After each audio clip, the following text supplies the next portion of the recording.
रातें गुजर चुकी। हुसैन रमज़ान की कितनी रातें बाबा? 17 रातें। और फिर अली कहते, कहाँ है कबीले बनी मुराद का वो बदबख्त, क्यों नहीं मेरी रीश को मेरे लहू से खिताब करता। अल्लाह, शहादत की तमन्ना तो देखिए। अली को पता है कि शहादत कितनी करीब आ रही है, और उस दिन की तैयारी अली कैसे कर रहे हैं। तो तैयारी जो अली ने की है कौन बताता, रावी कहाँ से आता। तो ये वो रवायतें हैं जिसकी रावी मासूमा बीबियां हैं, हुसैन की बहनें ज़ैनब और उम्मे कुलसूम। शाम से ही आसार कुछ और थे। अफ्तार में दूध भी था, नमक भी था और रुतब भी थे। बेटा तुम्हें तो मालूम है अली एक चीज़ से ज़्यादा एक वक्त में कई चीज़ें नहीं खाता, एक चीज़ उठा लो। शाहजादी ने चाहा कि नमक हटा लें, कहीं दूध हटा लो, हम नमक से रोज़ा अफ्तार करेंगे। अब शहजादियाँ आसार देख रही हैं, ज़ाहिर है इबादत गुजार बीबियाँ हैं, और रात भर शहजादियाँ इबादत करती थी, तो बार बार देखती कि बाबा इबादत करते करते सहन में आते हैं, और आसमान को देख के कहते हैं मुखबिर सादिक ने इसी रात की खबर दी है, अली अपनी कमर को कस लो, वो रात आ गई। आसमान की सुर्खी बता रही है कि यही रात है। 18 का दिन गुजर चुका है, 19 की शब है। बाबा क्या कोई बड़ा लश्कर आने वाला है, क्या किसी बड़े पहलवान से जंग है।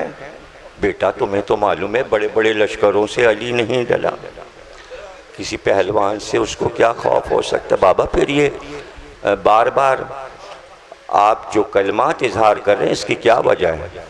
कि ज़ैनब मुलाकात है और किसी से मुलाकात है, और उस दरबार के कुछ आदाब हैं। बेटियां समझ गईं। वही बेटियां कहती हैं कि हिंदुस्तान से जो सफ़ीर गया था वो यहाँ से कुछ परिंदे सफ़ेद ले गया था हसन और हुसैन के लिए। वो घर में बड़े प्यार से रखे गए थे कि हसन और हुसैन से मंसूब थे। शाम से वो परिंदे शोर मचा रहे थे। तो अली ने कहा बेटा ज़ैनब देखो, जब तक मैं रहता हूँ मैं इनके पानी का और दाने का ख्याल रखता हूँ। ऐसा ना हो कि अभी मुसीबत की घड़ी में तुम इनको भूल जाओ और ये प्यासे रह जाएं। ऐसा ना हो कि ये प्यासे रह जाएं।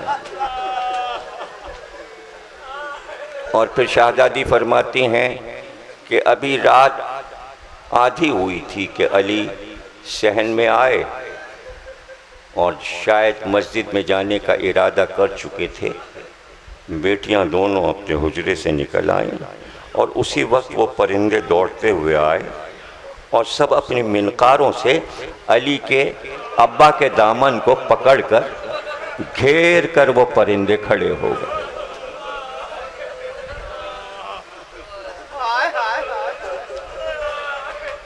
बेटा इन परिंदों का ख्याल रख। आगे बढ़े, बहुत आहिस्ता से जंजीर दर को हटाया, लेकिन जैसे ही जंजीर दर को हटाया जंजीर अली की कमर से लिपट गई। और ये कहकर जंजीर को हटाया कि मस्जिद में जाने से आज दुनिया की कोई ताकत अली को रोक नहीं सकती। ये कहकर दरवाजे को खोला, पहले आसमान को देखा, छाए हुए बादल देखा, बादल में सुर्खी देखी, एक नज़र अहले बैत पर डाली और बाहर निकल आए।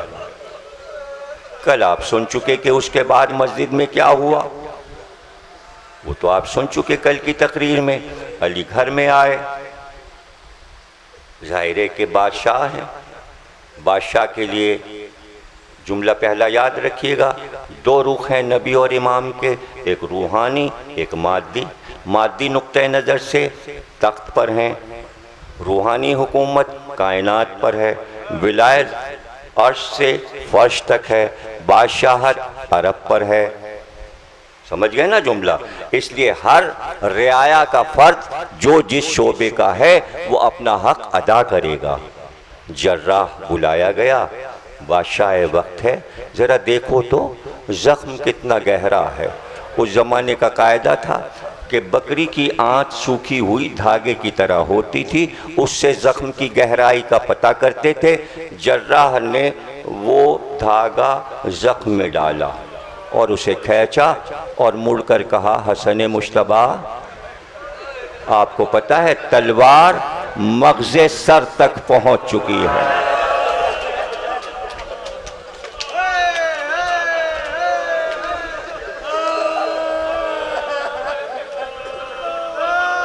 बस आखिरी जुमला सुन लें और फिर जितना चाहे गिरिया कीजिए, मातम कीजिए, रोने के लिए जुमले काफ़ी होते हैं। जर्राह ने पलट कर कहा इमाम हसन से कि हम ऐसे मौके पर एक दवा देते हैं, अगर इजाज़त हो तो हम अपने मौला को वो दवा पिला दें, लेकिन वो दवा पिलाने के लिए हमें थोड़ा सा बकरी का दूध चाहिए होता है, उसमें हम डाल के दे देते हैं जहाँ पर ऐसा ज़ख्म होता है। तो जब से अली घर आए थे, अली के बाहर कई हज़ार का मजमा था। बेवा औरतें, यतीम बच्चे दर्द से लिपटे हुए, हमारा बाप मर गया, हमारा सरपरस्त ज़ख्मी है। बेवाएं सर पीट रही थी, यतीम छोटे छोटे बच्चे रो रहे थे। और उसके बाद वज़रा और लश्कर के तमाम ओहदेदार कोई अली के दरवाजे से हटने को तैयार नहीं था। हमें खबर दो हमारे मौला का क्या हाल है। ऐसे में कोई बाहर आया और उसने पुकार कर मजमे से कहा, अली को जर्राह एक दवा देना चाहता है, जल्दी से कोई जाओ, थोड़ा सा बकरी का दूध लाओ। कहते हैं चंद लम्हे में कई हज़ार हाथों में बहुत से जाम थे और हर एक कहता था, ये मेरा तोहफा अली तक पहुंचाओ। लो तकरीर खत्म हुई, अली की एक आवाज पर कूफे के हाथ में जाम थे और एक हुसैन अली असगर के लिए कहे, एक जामे आप, ये भी अली है वो भी अली।